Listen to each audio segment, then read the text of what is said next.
nunca perdi nenhuma oportunidade de experimentar na vida aquilo que a vida me foi oferecendo. Aquela época social que se dava muito. Comecei a trabalhar muito cedo. Quase nunca fiz aquilo que gostava, mas sempre gostei daquilo que fiz. Acho que parar é efetivamente morrer. Bem-vindo ao Conversas com Vida. O convidado de hoje quis ser arquiteto ou designer de interiores, mas decidiu a vida numa cabine telefónica em conversa com o pai. Revolucionou o negócio da família e hoje vende calçado para o mundo inteiro. Em plena crise, em 2012, faturou mais de 10 milhões de euros. O convidado de hoje é Luís Onofre. Olá, bem-vindo ao Conversas com Vida. Obrigada por nos receber aqui. Muito obrigado. O meu calçado define-me? Define, é um facto. Eu olho para um sapato que uma mulher tenha calçado e acho que consigo, tirar-lhe o perfil de como é, daquilo que gosta de vestir. Acho que é uma coisa fácil, consigo ter essa percepção rapidamente sobre uma mulher, olhando para os sapatos. E o seu? Define-o? Eu acho que o meu não, muito sinceramente. Eu sou muito básico, deixo a parte criativa para o meu trabalho e acabo por ser eu próprio muito mais básico e tentar usar roupa e vestuário bastante prático e acaba por ser quase sempre a mesma coisa. Quando eu gosto de duas ou três, ou uma camisa que eu gosto, compro logo duas ou três, que é para não ter muito que pensar. Portanto, é a minha forma de pensar para mim. Herdou o talento do seu avô? Da minha avó, o meu avô também. Aliás, a firma começou em 1938, 39, com o meu avô. Passado um ano, ele adoeceu e faleceu nesse mesmo ano e a minha avó teve que fazer-se à estrada, digamos assim, num tempo bastante difícil, que era imagino que uma mulher abrir um negócio ou manter um negócio, sendo ela a máxima responsável numa altura em que, com tantos preconceitos, com tantos problemas que havia na altura e preconceitos em relação à mulher, foi uma grande mulher, foi sem dúvida, conseguiu levar para a frente um negócio pequenino, como é óbvio, estamos a falar que trabalhavam 5, 6 pessoas com ela. E pouco a pouco foi construindo, eu lembro-me da minha avó a pensar sempre em qualidade, a pensar sempre com a cabeça e fazer as coisas bem feitas, com carinho, com algo que fosse pessoal dela e que dava sempre toque pessoal dela às coisas. Isso é o que eu me recordo mais na minha avó. Como dizia, na década de 30 não era nada comum ser uma mulher a mandar num negócio. Era uma mulher de armas, a sua avó? Era uma mulher de armas, era leão, portanto acaba com o seu feitiozinho muito especial.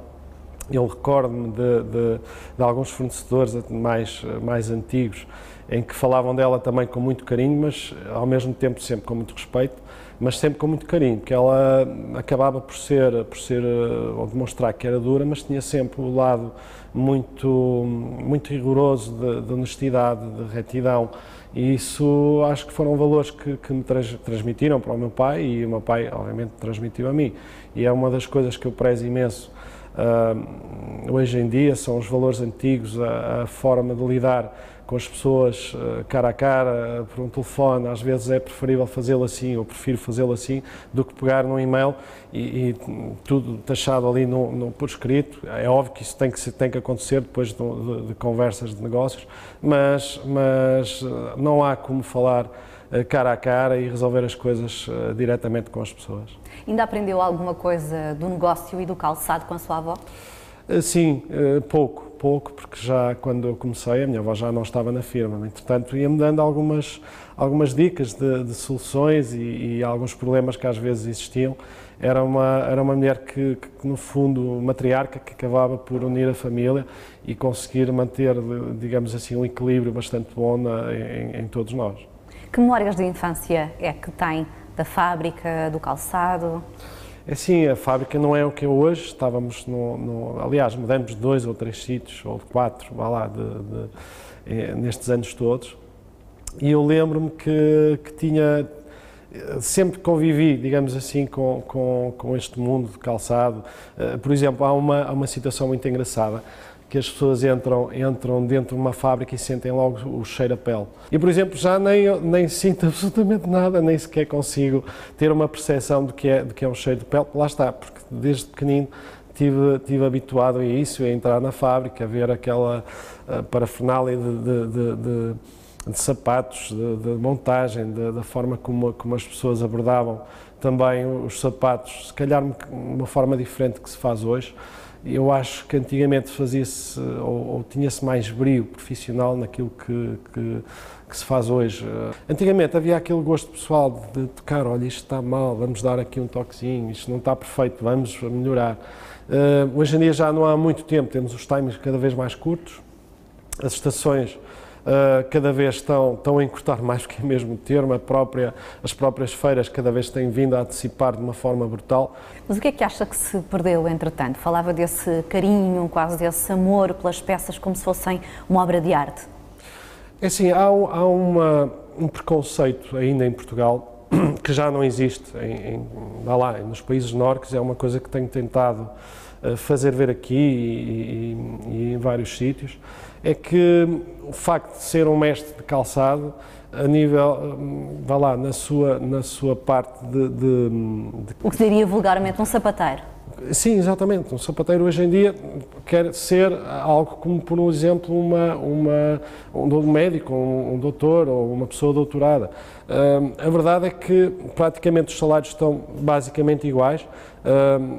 A nível cultural, portanto, as pessoas também cada vez mais estão interessadas em se instruir culturalmente, portanto, isso é algo que, para mim, estar a lidar com uma pessoa da parte de produção, um doutor, para mim é exatamente igual, é a mesma coisa e é assim que as pessoas devem pensar. Portanto, e cada vez há menos pessoas que queiram vir trabalhar para o calçado, ainda com esse estigma, e eu acho que é isso que de facto, quando se fala em desemprego em Portugal, é uma pena as pessoas não quererem voltar para a indústria. Voltando ao negócio da sua família, sofreu um abalo com o 25 de abril de 74? Sofremos, digamos que na altura, são histórias que às vezes o meu pai conta com alguma mágoa, mas ao mesmo tempo também com uma certa saudade, ou seja, antes do 25 de abril estavam muito bem, com uma firma a crescer e o calçado começou a partir daí a representar bastante para a indústria. O calçado foi algo que cresceu muito nos anos 70, 80, mas o 25 de Abril veio trazer alguns infortúnios, como é óbvio, desde ações que o meu pai tinha, que perdeu, algumas situações mais desagradáveis, mas como ele tinha sempre um relacionamento muito bom com os colaboradores, portanto acabou por ser até bastante fácil. Agora, foi uma fase de crescimento económico, é claro que não era como os dias de hoje, as coisas eram muito mais, funcionavam com maior lentidão, com mais precariedade em todos os aspectos, portanto isso aos poucos fomos evoluindo. E como é que recuperaram a partir daí?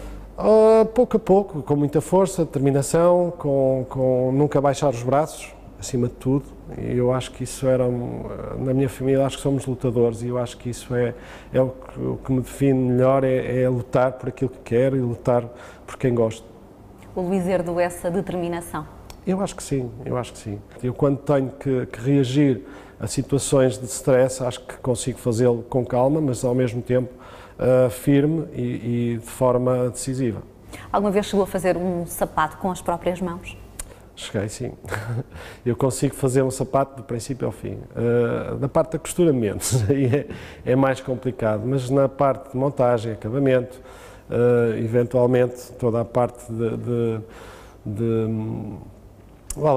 empacotamento também, eu passei as fases todas. Eu lembro de quando era miúdo, tinha meus 15, 16 anos nas férias para comprar, na altura queria uma moto e fui trabalhar nas férias. Na altura depois o meu pai não me deu. Ainda bem que não fez, que não sei se estava cá hoje. porque eu também na parte, por exemplo, de condução não é que seja muito bom, então acabo por sempre, acho que foi uma boa opção do meu pai, sem dúvida, nunca me ter dado moto, mas sempre me habituou a lutar pelas coisas, que é uma das coisas que hoje em dia também nos miúdos novos acabam por não ter esses valores, saber lutar um bocadinho por aquilo saber que as coisas custam e tomarem valores pelas coisas, sabendo que elas custam e que trabalharam para as ter. Queria ser decorador? Inicialmente sim. Porquê? Não sei, estava ligado às artes sempre. Eu acho que tive sempre uma vocação para as artes e para desenho, para algo parecido ou que fosse dentro dessa área. Tentei arquitetura, eventualmente design de interiores era o que estava mais inclinado, mas não, acabei por não ir. Acabei por a parte genética falar um bocadinho mais alta e vim parar aos sapatos. E tinha jeito para o design desde cedo? Tinha. Propriamente também para a escultura, para o desenho, acho que foi sem dúvida uma das coisas que eu me sentia mais à vontade. Eu nunca fui de estudar muito, também nunca tirei negativas, mas também andava sempre ali no... Via que na altura também, aquilo que me exigiam era não tirar negativas, portanto também não fazia muito mais para isso. Mas nos desenhos sempre tive notas máximas e notas boas, sem ter muito esforço, portanto era algo que, sem dúvida, era a área que eu teria que seguir. Mas não gostava de estudar? Nunca gostei de estudar, sinceramente. Era algo, assim, há coisas que gostava de fazer. Por exemplo? Mas, por exemplo, a geometria descritiva adorava, sempre adorei história também, mas inglês também, ou línguas. Portanto, chegou a fazer belas artes, mas há um certo momento da sua vida em que a genética falou mais alto. É verdade. Como é que foi? Então, eu lembro de umas férias em Lisboa, em casa dos meus tios, que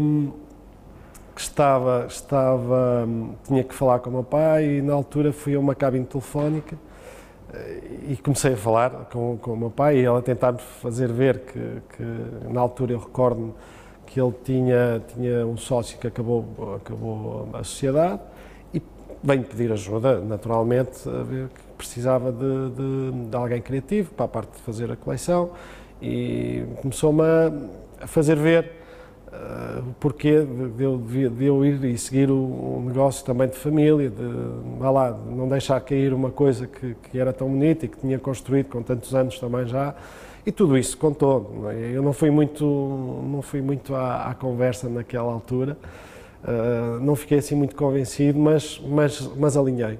E a partir do momento em que comecei com o curso, e foi dos melhores cursos que houve até hoje em Portugal, porque realmente eram professores de belas artes, eram professores de moda, na altura os melhores que havia, e foi tudo reunido num único curso de 3 anos e meio, mais ou menos, em que aprendemos muitas coisas, inclusivamente lançamos uma revista, e bem feita na altura. Eu lembro que fizemos os primeiros sapatos que fiz, foi para um concurso em Itália, na Arsutória, em que a turma ganhou tudo que havia para ganhar de prémios internacionais. Isso era uma turma muito criativa e que puxávamos uns pelos outros. Ainda hoje tenho contacto bastante bom com todos eles. Por casualidade, quase nenhum deles seguiu o ramo dos sapatos, eventualmente 3 ou 4, de 15 ou 20 alunos que eram. Mas eram todos com um poder criativo absolutamente fascinante e que puxamos uns pelos outros. Isso ajudou bastante. Portanto, como se costuma dizer em bom português, o Luís foi a honra do convento naquela turma? Não, nada disso. Aliás, eu até nem sei, eu recordo-me, eu nem tenho ainda o diploma, nem fui buscá-lo ainda, sério. Nem sei qual foi a minha nota, muito francamente.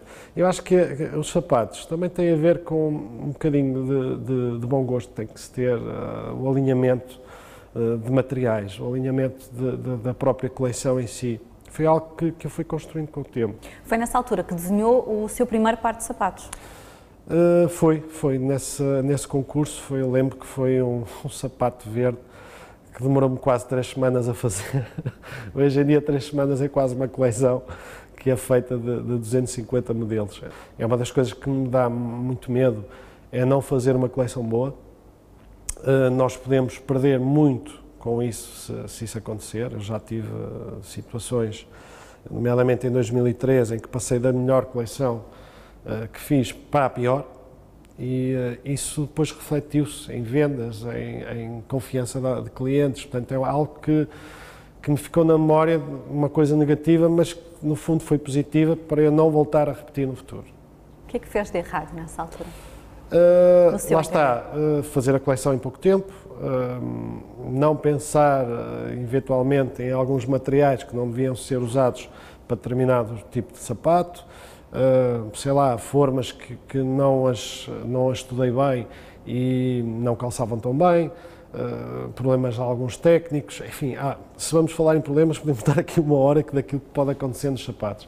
Nós temos que ser, ou estar sempre muito atentos antes de um sapato ir para a produção. Nós fazemos, por exemplo, todo este universo de amostras, mas um a um é revisto quando vai para a produção em todos os seus detalhes e pormenores técnicos e pensado para que não tenha problemas. Mas arriscou intencionalmente? Foi excesso de confiança? Foi excesso de confiança, talvez, também, vá lá, o estado de espírito se calhar podia não ser o melhor, é algo que pode ter influência também numa coleção. Acho que uma das coisas que tento fazer sempre é, antes de começar a coleção, fazer uma viagem qualquer e tentar ganhar energias e tentar pôr a cabeça limpa antes de começar uma coleção. Eu acho que é um bom ponto de partida.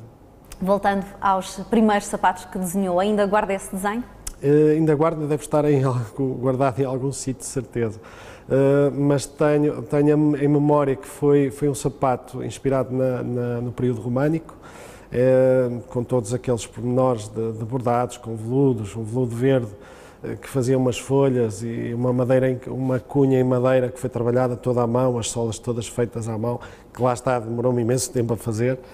E cada vez que pegava nesse sapato, pegava com carinho especial, é muito bom. E ficou com eles? Guardou-os? Guardei-os, devem andar aí a um sítio de certeza, também não sei aonde, mas sei que os tenho, Quando agarrou no negócio da família, como é que reagiram à sua volta? Reagiram bem. O meu pai sempre teve uma coisa muito boa, que passou-me logo a pasta. Não teve com meias medidas de, olha, vou mais devagar e vou estar contigo a acompanhar-te. Eu fui quase lançado aos lobos. Eu, na altura, recordo-me que trabalhavam com marcas boas, da Kenzo, a Caixa Real, em que fazíamos a coleção do princípio ao fim.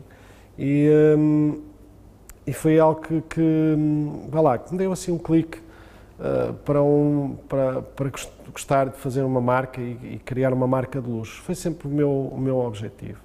Mas, voltando atrás, de 1993, lancei a primeira coleção, que, pronto, posso dizer que foi um fiasco, feita com porcas, com parafusos, com plataformas, aquelas formas também não calçavam bem, enfim, uma série de problemas, mas o meu pai sempre me deu força. Aliás, quando começaram na produção dessa pequena série, digamos assim, de Luís Onofre, que saiu, eu tive mesmo para desistir, antes de estar pronto. E ele disse, não, vais fazer e vais até ao fim, porque é uma coisa que se te dá gosto, é algo que tens de fazer.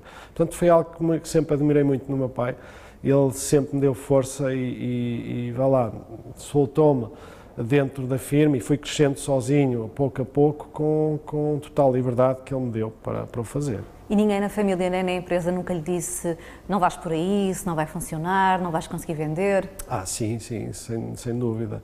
Aí já entramos também na parte de muita gente a decidir na altura, que eram agentes comerciais e enfim, até que eu fazia as coleções,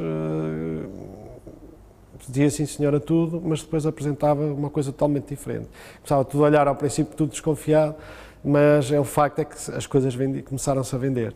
O que é que o inspira no dia-a-dia? O que me inspira? Eu acho que um pouco de tudo. Assim, muito francamente, eu gosto imenso de ver, de estar atualizado com aquilo que se passa à minha volta. Essencialmente, eu acho que é isso. Por exemplo, tudo o que se está a passar agora na Rússia ou na Ucrânia refletiu-se nesta coleção de inverno, sem dúvida. No aspecto em que tornei a coleção talvez um bocadinho mais simples, devido ao facto da própria Europa estar muito mais com com um cariz muito mais triste, mais sombrio, com tudo que se está a passar nesta crise europeia ou mundial. Portanto, a própria coleção também se reflete um bocadinho assim. E toma notas quando algo inspira ou deixa fluir? Sempre, ando sempre com um cadernozinho e mesmo às vezes, quando estou a dormir, eu acordo com alguma ideia, tenho logo um papel, ando aponto. Isso é algo que faço sempre. Que a minha memória também já não é o que era, infelizmente. Há pouco falou em viagens. Houve uma em particular ao Brasil, onde viu um hippie a fazer qualquer coisa que o inspirou. Como é que é essa história? Essa história é interessante. Isto remonta a 2001, mais ou menos, em que eu lembro que fui passar umas férias a Salvador da Bahia, que é um dos locais que eu adoro e gosto imenso de lá ir de vez em quando.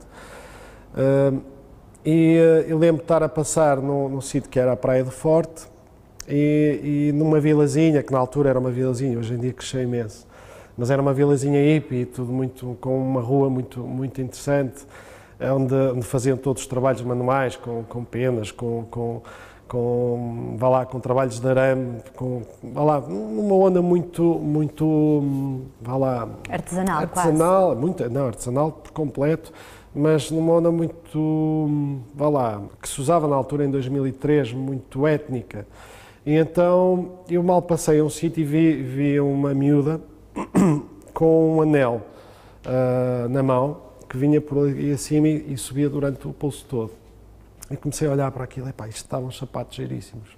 Então propus-lhe ao pai da criança e ele achou muita piada a ideia, então assim, olha, vais-me desenhar uma série de peças e eu vou-te as fazer e vamos andar para a frente com isto. E fui lá, acabei por desenhar as peças e então fui de férias tranquilo. Lembro no final das férias, ele chega-me com um pacote imenso de peças lindas de morrer, e onde eu apliquei depois da coleção. Foi das melhores coleções que tive e vendi imenso. Foi tudo bom até dessa parte. Quando eu ligo para outra vez chamava-se Miguel, ele era colombiano. Ligo para ele, Miguel, olha, tenho à volta de 20 a 30 mil peças, ou 1000 pares na altura, para tu fazeres. E ele assim, Luís, sou eu sozinho a trabalhar, como é que eu vou fazer isto? Não consigo.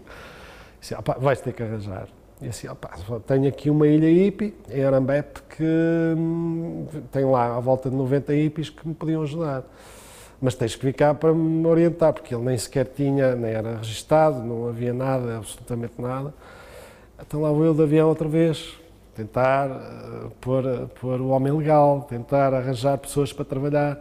Então arranjamos essa tal ilha hippie, que não havia água, não havia luz, em que toda a gente se pôs a fazer com aquelas coisinhas muito interessantes, de étnicas.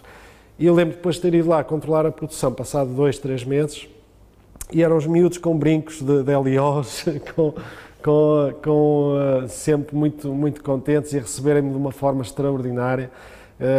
E lembro-me agora a parte mais emotiva da história, que passados 10 anos em que encontrei essa pessoa outra vez em Salvador, ainda a fazer a mesma coisa, e quando eu encontrei na praia, estávamos eu caminhar em sentidos opostos, e quando ele me viu, ajoelhou-se a chorar à minha frente e a dizer que mudou a vida toda, conseguiu trazer a família toda para o Brasil, conseguiu construir uma casa. Foi algo que me deixou muito,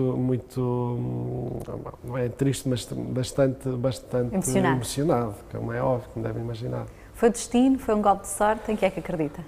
Eu acredito no destino, acho que o destino é algo que nos está lá à espera, e isso, com muito trabalho, as coisas chegam-se lá, sem trabalho nada, mas o destino pode acontecer a qualquer momento, e isso é algo que eu acredito.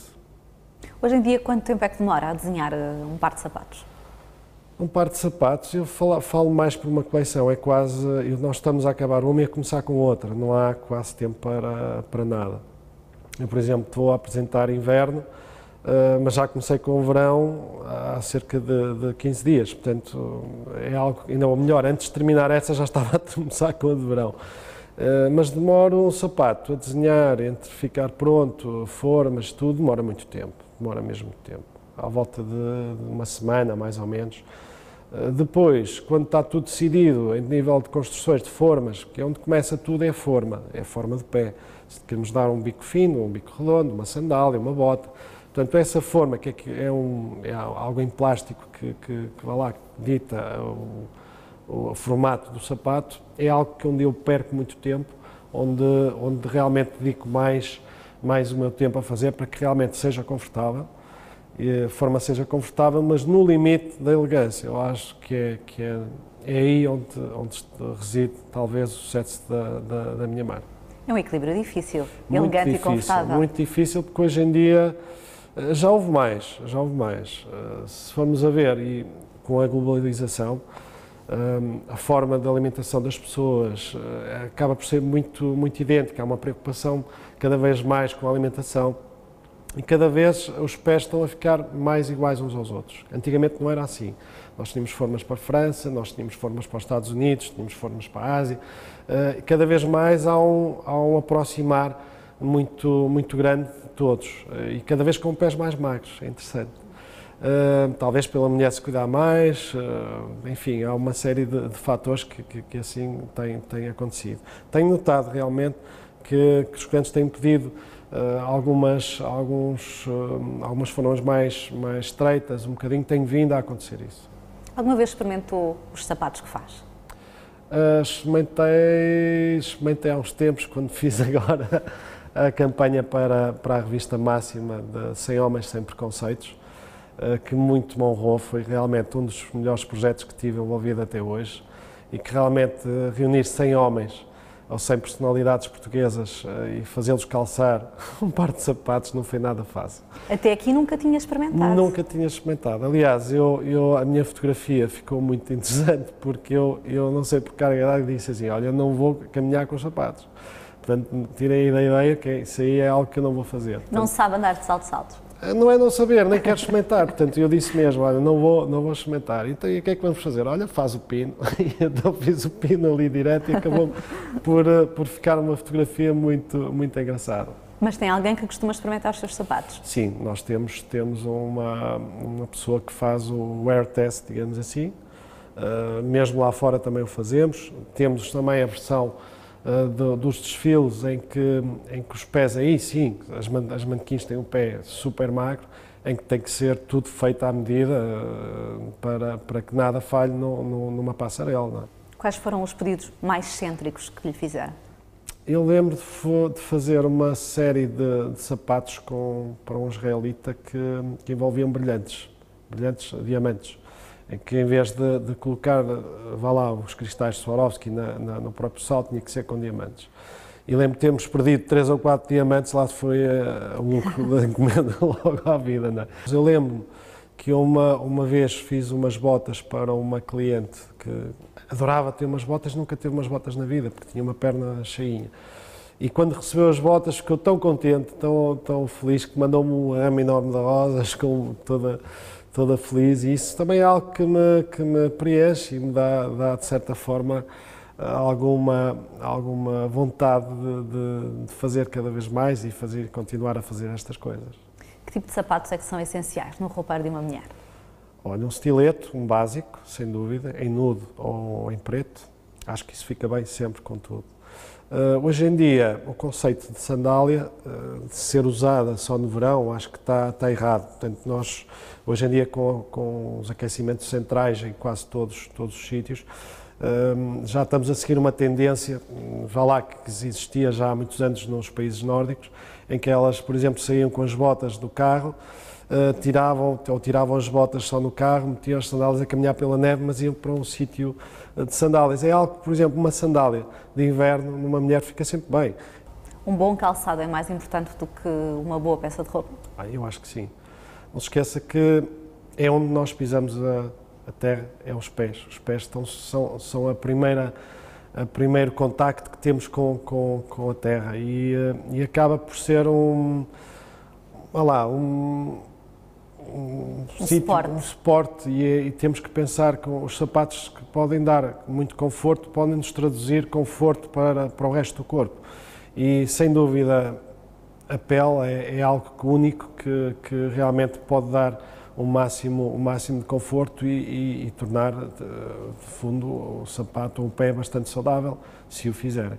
O que é que acha que distingue os seus sapatos de outros? Se alguém agarrar num par Louis Onofre e misturar com outros numa loja comercial e até, enfim, mais barata, o seu cliente distingue os seus?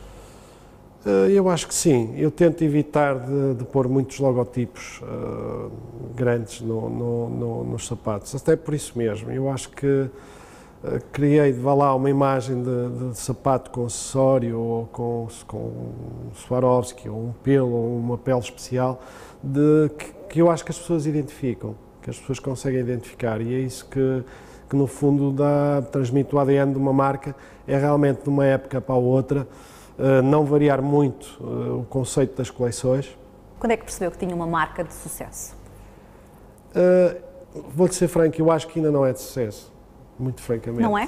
Para mim não é, porque eu gostava realmente de estar em alguns sítios, e o meu objetivo hoje em dia, abrir a primeira loja em Lisboa, na Avenida da Liberdade, foi sem dúvida dos meus objetivos, de um sonho que sempre tive e que finalmente se concretizou.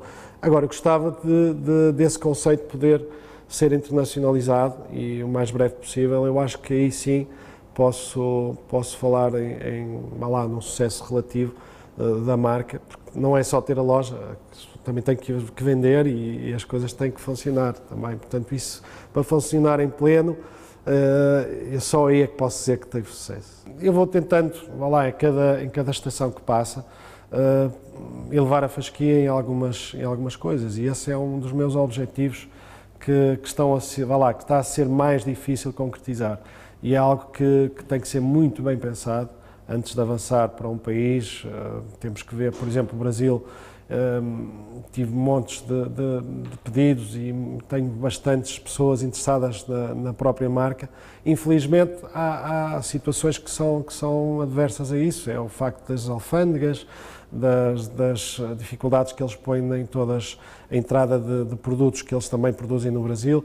Portanto, isso criou logo limitou a forma de eu encarar o Brasil e de abrir uma loja no Brasil em São Paulo. Portanto, teve quase, mas esse tal quase às vezes limita-nos a algum problema sempre no país. Na Colômbia aconteceu exatamente a mesma coisa. O Luís controla o seu negócio do início ao fim? Quase todo, sim, quase todo, sem dúvida. Ou, pelo menos neste momento tento, a parte criativa é minha, isso sem dúvida. Toda a outra parte tem, obviamente, delegado com pessoas, com os meus colaboradores, que têm dado muito também deles para esta marca, e isso também me ajuda a libertar-me um bocadinho para a parte criativa, porque tem sido bastante exigente nestes últimos tempos, acredito. Quando diz que sente que ainda não tem uma marca de sucesso, que precisa de melhorar o controle de qualidade, tudo isso é porque é um homem exigente? Sou ao máximo. Eu sei perfeccionista? Mesmo um sapato perfeito eu consigo ver imperfeições, portanto, a partir daí... Mas é um interno insatisfeito? Eu sou de facto que sim. No meu trabalho, sim. Quer sempre melhor? Quero sempre melhor. Mas em plena crise, o seu negócio esteve em contraciclo? Sim, neste momento, lá está, com a Rússia as coisas pioraram bastante. É claro que fomos apanhados, desprevenidos durante este meio ano que se passou, e para dar tempo para irmos combater, não é combater, mas procurar outros mercados alternativos à Rússia, nomeadamente os Estados Unidos, que acho que é o mercado em que vamos apostar nos próximos tempos. Mais de 90% das suas coleções são para exportar. Tem ideia de para quantos países é que vende? Vendemos para muitos. A Europa quase toda, depois Estados Unidos, sem dúvida, tem sido o mais procurado, depois China, a Ásia também, embora com os seus problemas também de alfândegas. Lá está, é uma injustiça muito grande, por exemplo, em tudo que entra na Europa e aquilo que vai da Europa, por exemplo, para outros países. Como é que é possível o Brasil conseguir colocar aqui produtos deles com uma taxa de alfandegária muito inferior à que nós temos quando queremos pôr as coisas nossas no Brasil, exatamente na China. O sapato meu na China, vá lá, posso dizer quase chega aos 80%, 90% de imposto ao final na venda. Portanto, é algo que não é justo, é uma troca que é injusta. Eles têm que custar mesmo muito os sapatos para os comprar. Quanto é que fica a custar um sapato seu na China? Fica muito caro, como deve imaginar. Muito caro é o quê? Muito caro, tem que pensar também nos transportes, que não são baratos para aquela parte do mundo. Todos os impostos inerentes, eu olha, sinceramente não faço ideia, mas que fica muito caro, fica. Em Portugal, calçado seu pode custar entre o quê e o quê? Depende, desde os 100 até aos 500, 700, 800 euros, 1000, depende do material que seja. Já que grande parte das suas coleções são para exportar, tem a ideia que as mulheres em todo o mundo têm gostos diferentes? Por exemplo, Sim. uma mulher russa, de uma mulher portuguesa, de uma mulher norte-americana? Sem dúvida. Isso aí é o meu quebra-cabeças neste momento, em termos de coleção, porque tento fazer uma coleção mais internacional possível, que seja, ou que esteja bem em Portugal, mas que esteja bem, por exemplo, na Rússia, ou nos Estados Unidos, ou na China. O mercado chinês tem as suas características, os espanhóis têm as suas, por exemplo, adoram saltos muito mais baixos. Aliás, todos os saltos altos que vende na Rússia tem que fazê-los mais baixos para a Espanha. Os Estados Unidos é um intermédiozinho, que é o salto que eu detesto, francamente, fazer. E já que tem muita experiência em feiras internacionais, é verdade que aqui há alguns anos, quando sabiam que era português, desistiam de fazer negócio? Sim, ainda hoje acontece. Porquê? Ainda hoje acontece. Porque há um estigma muito grande em relação também àquilo... acima de tudo, o Made in Italy é o que nos traz maiores problemas, porque realmente eles sabem fazer um sapato bem feito. É uma realidade. Tem os seus problemas que toda a gente tem, mas realmente quando fazem um sapato bem feito, fazem-no bem feito. É claro, com um preço muito superior ao nosso. Isso é algo que também tem sido ter em linha de conta. Mas já tive alguns dissabores, nomeadamente com os Estados Unidos, em que gostava imenso dos sapatos e quando chegava a altura de dizermos quando é que era o transporte que ia de Portugal, e eles começavam logo a torcer o nariz e por isso simplesmente abandonavam o stand. Mas por ser longe ou por haver algum preconceito? Por ser Made in Portugal, por isso simplesmente. Mas o que é Aliás, que dizem? o que levou a acontecer isso foi talvez nos anos 80, onde tivemos o boom da produção de calçado e onde começaram a surgir milhentas fábricas de calçado, em que algumas pessoas nunca nem faziam sequer ideia do que é construir um sapato. Foram feitas coisas absolutamente incríveis, no mau sentido. E isso é claro que se paga um dia mais tarde. Eu lembro que nos anos 80, se calhar, se exportava muito para os Estados Unidos, parou quase tudo até recentemente, porque eles ficaram com aquela coisa na cabeça que realmente Portugal não era o país mais certo para fazer os sapatos e realmente optaram por Itália. E isso é algo que temos que combater, mas combater com ideias, com produto, com design, com capacidade de entrega, com capacidade de criar uma marca, que é o mais difícil neste momento. Uma das suas histórias mais famosas é ter calçado Michelle Obama. É um facto. Como é que foi? Foi-me feito um convite pelo governo português para fazer uma oferta à primeira-dama dos Estados Unidos, e é claro que foi uma honra poder tê-lo feito. O que é que ofereceu? Na altura, uns botins e uns mocassés, porque ela tem um pé grande, e acabamos por fazê-lo uns botins em pele de croco, normais, muito básicos, mas com uma boa forma, com um bom material e bem feitos. Obviamente tivemos o máximo de cuidado naquele sapato. Também já calçou Letícia de Espanha, Sim. Paris Hilton. Sim, foram algumas. A Naomi Watts também é uma das minhas atrizes preferidas e que realmente também calçou os nossos sapatos e que também me deixou muito feliz. Quem é que gostava de calçar que ainda não calçou? Não sei, eu revejo muito naqueles filmes antigos de quem é que eu gostaria de ter calçado. sei lá, uma Greta Garbo ou uma Grace Kelly, sei lá, eu iria mais para um saudosismo de quando realmente as coisas eram feitas de uma forma muito simples, um marketing muito simples, mas que, por exemplo, os italianos foram espertíssimos nesse aspecto. Eu sou um eterno, admirador do Salvatore Ferragamo, em que soube construir isso como ninguém, e construiu o império à base de ter conseguido, com muito esforço, muito trabalho também, ir conseguindo, ir calçando todas estas celebridades, mesmo no verdadeiro sentido da palavra. Realmente eram tempos diferentes dos que são hoje, mas eu acho que tudo volta, há um ciclo para se voltar a esses tempos e há personalidades hoje em dia que realmente ainda têm aquela aura de que havia antigamente, mas não são muitas, infelizmente. Como é a mulher ideal que calça Luís Onofre? Isso é uma pergunta muito difícil. Não sei, eu acho que acima de tudo ela tem que se sentir especial, ou que se sinta mais especial por ter uns sapatos meus, isso é o que me deixa mais feliz. E as mulheres, de uma maneira geral, apaixonam-se pelos seus sapatos ou por si?